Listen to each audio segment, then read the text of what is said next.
The Emperor of the Sands ruled the Rift from the moment he arrived. Riot set out to make a champion that was different. So Azir pretty much has really strong laning phase against every single champion. But what they made shocked everyone. He has burst damage, he has engage, he pretty much has literally everything a champion can have. One champion set a new course for League. Get Faker! It's trying to 1v4 now and he will be able to! And long may he reign. TP coming in, Faker looking to make the play, he gets ruler! Owner goes in! T1! What? In the clutch! R2 down, clean!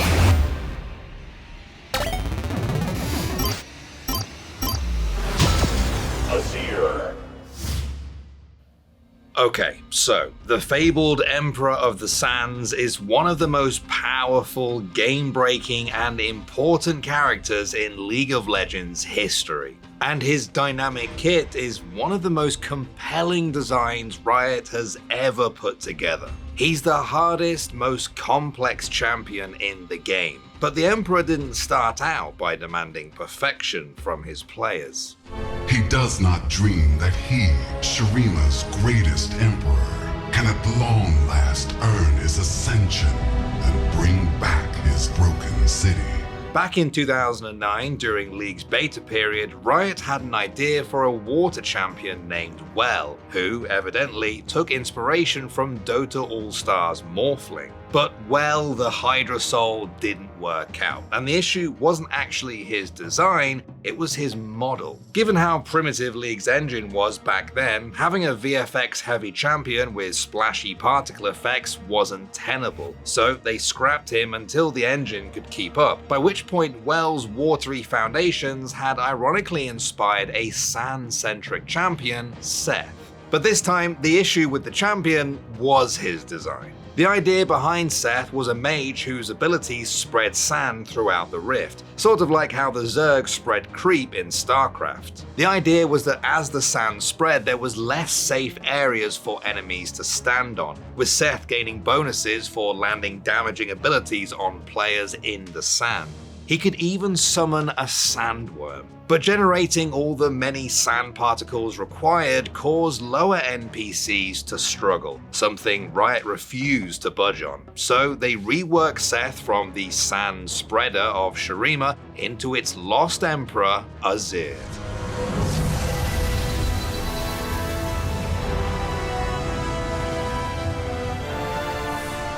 Azir, patterned after the Egyptian sun god Ra, was the last ruler of Shurima before it fell, and in fact he was partially responsible for the fall. Azir's hubris led to the downfall of his empire, but he returned from the dead millennia later to exact revenge and restore Shurima's glory. And so Riot set about translating the responsibility of an emperor and his imperious arrogance into his actual kit. It took no less than 4 separate designers, but by the end of 2014, after languishing in development hell for 5 years, Azir was born. Shurima never fell. It only awaited my return. Azir's kit revolves around his W ability, Arise, which summons sand soldiers to the rift. His Q, Conquering Sands, moves them, and his E, Shifting Sands, allows Azir to dash to one. If a soldier goes through an enemy, it damages and slows them, and if Azir tries to attack an enemy near a soldier, it will attack them instead. For his ultimate, Emperor's Divide, Azir summons a moving wall of shielded soldiers that damages and, crucially, knocks back any enemies with which it collides. The wall stays up for 5 seconds and blocks enemy pathing during that time. And Azir's passive lets him set up a temporary turret on the rubble of a destroyed one. Azir's kit seems simple on the surface, but his complexity doesn't come from any single thing. In fact, there are thousands of facets of his kit that make him a tier above almost every other champion in the game. For example, Azir is a spellcaster, but he's also auto-attack dependent like a marksman. He has arguably the best crowd control in the game, but it's contained entirely in his ultimate. He has great mobility, but his long cooldowns and spells that require immaculate positioning mean he can easily overextend.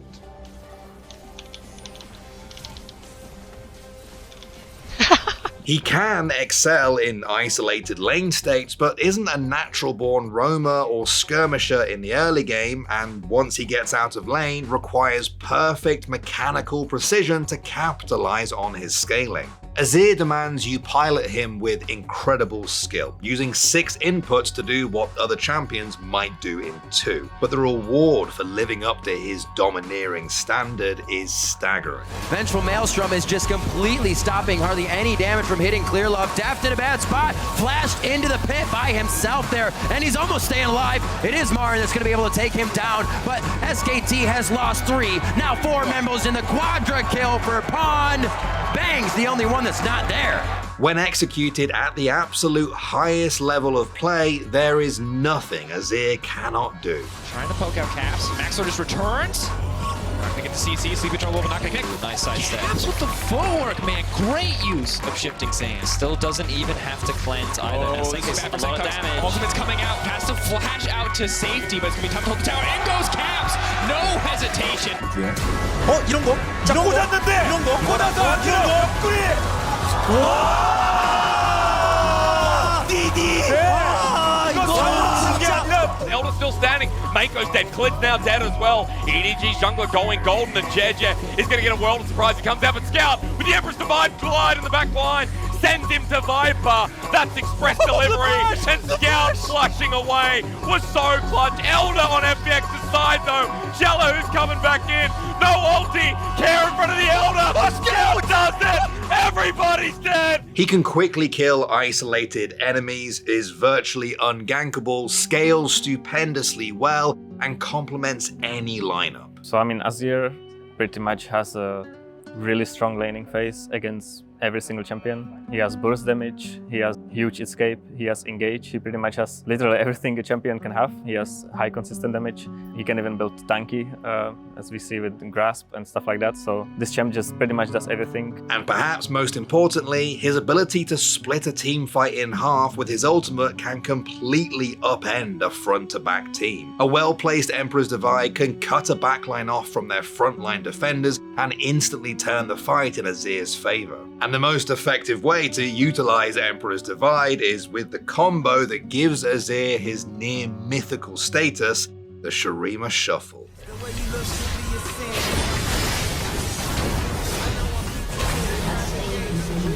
The shuffle itself is W into E, cue the soldier forward while you're still dashing to it so as to manufacture a second dash. But the most iconic uses of the combo also include an ult at the end. Knocks it onto the Jarvan, the turret goes down, then up a turn, back out! Joris is down! I'm gonna go, oh my god! 5-man ult from Shifter! What the f***? They're down for, oh my god, 5 for 0! What an ultimate! The Shurima Shuffle doesn't just look cool, it's an extremely powerful way to close the gap, engage an enemy team, isolate a specific opponent, and just generally control space. But if you miss, you will be punished. I can ultimate the turret, it's good. Oh my god, I'm going for it. Guys, that was not the play there. That was not the play. You don't just have to be good at Azir to make him work. You have to be untouchable. Babby, Flashes Hooney's here though. Now straight onto the backline. Hooney running rampage there, but he's gonna get stayed up and killed. Shutdown for Babby. Here's Faigal. Huge ulti back in. Scoops them all in. And Immortal's just gonna run rampant in this team by Phoenix blows up and Belter goes off. Belter's in the house. The notorious B.O.B. strikes again. All right, just about done with this edit. Now, time for a quick break. Hey, have you started cutting the Cash App ad for the Story of Tens yet? Not yet. I downloaded Cash App because I read the script earlier, and it turns out it is pretty cool. Of course it's cool, Seb. They're literally paying us to say that. Yeah, but did you know that if you direct deposit at least $300 a month in paychecks, you unlock high-yield savings? It's almost like my money's worth more. Yes, I know. I'm the one who wrote the ad, the one you're supposed to be editing. What are you doing right now? I'm actually using some of that extra money towards upgrading my gaming rig. Dude, your deadline is today. Stop buying things and edit the ad. Wait, I thought this was due next week. There's no way I can finish this in time. Honestly, Seb, that's a you problem. Wait. Sounds like you won't be needing these. You've gotta be kidding me. What else could go wrong today? Oh no. When it comes to Azir, the floor basically is the ceiling. Even his simplest mechanics short-circuit your brain, and it all comes down to his auto attack. By their own admission, Riot didn't account for how difficult it would be to play a champion whose auto attack is tied to multiple models. Azir is a marksman with a ranged auto attack until he summons a soldier and the soldier starts enacting a melee auto attack that Azir himself must initiate by clicking on an enemy in auto attack range of the soldier. And that's not even factoring in the fact that you can have multiple soldiers attacking at once, or the fact that they can be repositioned and that said repositioning is necessary if you want to slow, damage, escape, cast your ultimate, or really just do anything that any other champion can do without having to summon an entirely new champion. Oh, and don't forget, the simple act of repositioning has upwards of a 14-second cooldown. Using Azir requires living up to the Emperor of the Sand lofty standards, and should you fail, throwing a team fight can feel just as bad as causing the downfall of an entire kingdom. Whether it was fully intentional or not, Azir's lore elegantly matches his gameplay. Just as commanding Imperial forces carries responsibility, so too does ordering around sand soldiers. One misstep is all it takes to suffer costly mistakes. Because it was so well set up by the Tigers. The divide and conquer is what they want. Faker fails his jump over the wall. He does have flash available, uses the Emperor's Divide, but he doesn't have many places to run to. He's sitting in the brush now, trying to chunk out Kuro, get something done, flashes forward, trying to get that kill, but he gets knocked back by Peanut, and he's gonna fall. That's the ace for Rocks Tigers, who just blew this game wide open yet again. Success with Azir is about surviving your laning phase by relying on your poke, avoiding early skirmishes, backlining like a marksman, and then, when you see your window, striking them with a devastating shuffle. Toby's got some soldiers forward, but they want to burst them down 100-0. They don't quite do it though. And the damage comes through, but look at the damage. Toby gets a 3-man sweep on in and just turns the fight, takes out the Zeri. Mastering Azir requires patience, dedication, and countless hours of practice. Even in the most seasoned hands, he can still be unwieldy. T1 steal away the Infernal Soul. Now they're looking for a team fight as Mystic.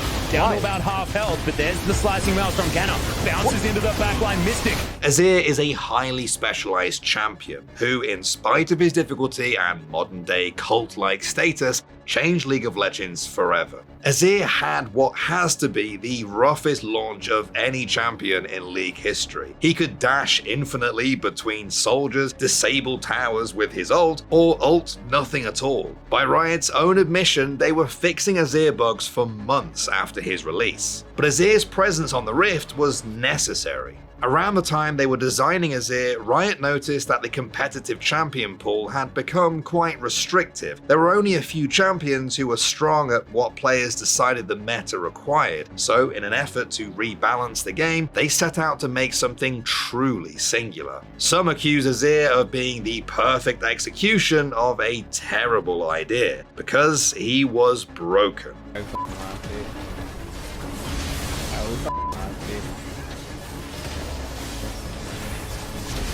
Holy shit, is he actually gonna hold it?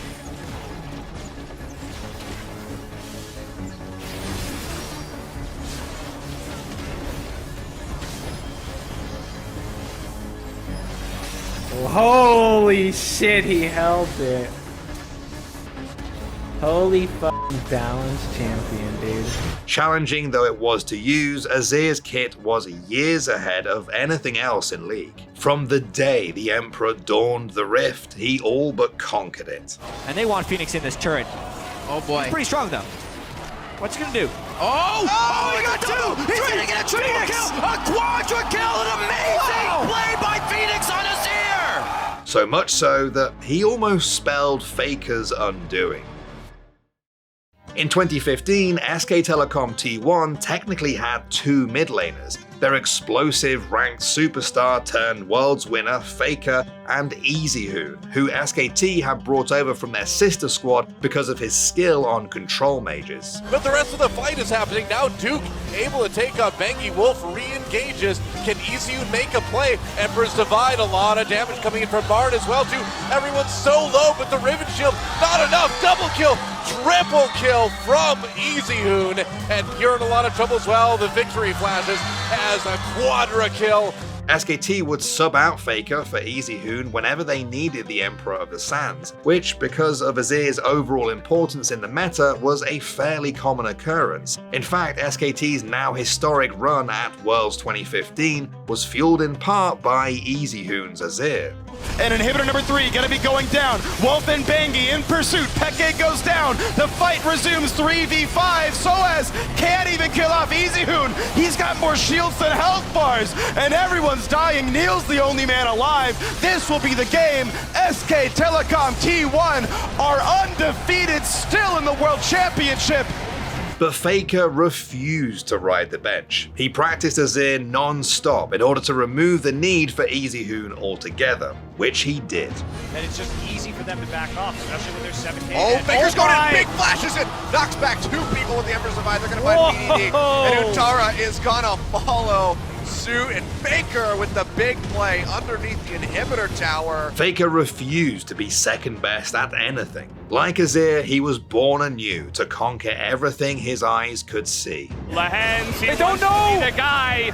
He wants to make the play. He's gonna get in that back line. Presses his arm button. Kuma just dies immediately anyway. And Genji, it looks like they have done it for game number 1. Massive divide though, and a chance here, but so much damage as Quadra comes down from the side of Faker. The issue with Riot creating such an ambitious champion was that he couldn't be controlled. Azir's design complexity made him prone to bugs, and his changelog is basically a novel, but he also represented a more philosophical problem for the game on release. Azir was all but impossible to balance. In the hands of casual players, Azir was nothing special, but in the hands of high-level competitors, he left little to no room for counterplay. Okay, pulls him back with a face breaker. Abadaga wants to get out. A nice interrupt there, but a nice outplay. You just don't make it work like that, man. Abadaga, 1v2. Here comes Fishwan. Metro's back. They don't get the engage there. He goes golden. Big shock blast from TT. And UCals come to town. They find Hung. They find a Quadra. Can you get a Penta? No! Shanks denies the Penta, denies TT! And P's able to get over the wall here as well. Chains of Corruption into the air as Chovy gets the 4 of them, and just like that, Genji decide they want to win a team fight. Chovy has had enough of the fooling around, and Willer will go down as well. It's a triple for Canyon. It's a clean ace. And I think they might just end the game. Riot recognized this, of course, and nerfed him. Unfortunately, he then became so weak that he was barely a champion, even within the professional scene. The issue is that the second they tried to make him viable again, his presence in professional play skyrocketed. Within no time, he was right back on the world stage, lording over the professional meta as if it was his empire. Knock the turret down. Will this be a fight? In goes Licorice, and it's a big bunch of damage. They popped off 1, but here comes the backline access. Licorice wants to flash away. It's 2 for 1, 3 for 1. Kills coming across. As C9 picking up the backline. Oh, look at Caps. He's done everything. And Sneaky falls. A massive quadra kill for Caps. And since then, he's never left, at least not really. In fact, with every passing year, he's become more indispensable at the highest level of play, whilst remaining effectively useless in solo queue. Can you stop the Azir nerfs? He's negative win rate? Yeah, it doesn't matter. He's strong in pro. That's the issue. So when you're a champion like Azir, he's probably almost always the reason he's going to be nerfed is because of pro play. And so if he is far too present in pro, It's unfortunate. That's rough for solo queue, but it means he gets nerfed. Because of his innately powerful but hard to use kit, Azir rides a microscopic line between borderline unplayable and indescribably broken. Any buffs to make him viable for the vast majority of the player base are nearly impossible because they're felt tenfold in professional play, making Azir the most difficult to balance champion Riot has ever created. Azir has a pretty steep mastery curve. The fact that he's intricate and a pretty compelling mechanical champion is not something I want to disappear. But I think there are tactics I can bring in that can buff him in low MMR and nerf him in higher MMR and just bring him closer to playable for most people. To this day, Azir is the most divisive champion in League. His presence in professional play is unparalleled and is sometimes seen as a hindrance to the spectator experience. As a viewer, I feel like the viewers lose when Azir's playable. Like, I don't know. I'm a bit of an Azir hater, even though like I think he's fun to play and he has his high moments, but he's too safe. Like, they got to do something about how safe he is because it's just going to make the game so slow. And like you end up with the Azir quirky metas and just nothing happens. And then like one fight happens at 30 minutes and the game's over. Like, that's not what we're here for. And while it's true that watching the same two mid laners face off against each other for eternity doesn't seem too appealing, many League players would be happy if his reign lasted forever. Thousands of players picked up this champion because they saw Faker do incredible things. And while they couldn't replicate it, that's a good thing. Azir is an aspirational champion, a pick for pros to demonstrate what peak League of Legends looks like. Because when they do, it can genuinely leave you speechless. Oh shit, okay. Oh, Faker! Jesus Christ, they won it. They won it. Huge, actually. What's more, there are those that believe Azir's dominance is being overstated, or at the very least, oversimplified. This idea that he's the #1 mid laner is just false. And the issue with this is that pro players generally... Now, we just started getting Xeraths, because it's not like these champions can just always go on you. And even if they can, the team compositions matter more than just the one-to-one vacuum. When I read stuff like this, I just get very upset because it simplifies League of Legends in a way that, one, is not actually accurate, and then two, limits the perception of viable champions inside of the game, and it's very frustrating. That said, there's no arguing that Azir is the champion around which professional League of Legends orbits. But Riot have never folded on Azir. They could have gutted this champion, but they didn't. His core identity has remained the same for 10 years. He's been making and breaking the greatest players in the game since the day he graced the Rift. He is both a proving ground and a paintbrush for the world's most elite playmakers. Riot set out to make a king of the mid lane, a dominant presence with unique gameplay. But what they got was an emperor. It is very tough not to have the cleanse. Stays on the flank. Goes inside. TP coming in, Faker looking to make the flank against Ruler! Owner goes in! And again, the combos are clean! The hostile takeover is damn well hostile! T1 looking to leave no survivors alive. 369 admits the entire team will get absolutely nothing! T1 in the clutch are too damn clean! Thanks for watching. If you want more content like this, hit the sub button and ring the notification bell. For unique bite-sized videos you won't find anywhere else, hit us up on our Twitter, Instagram, Facebook, and TikTok.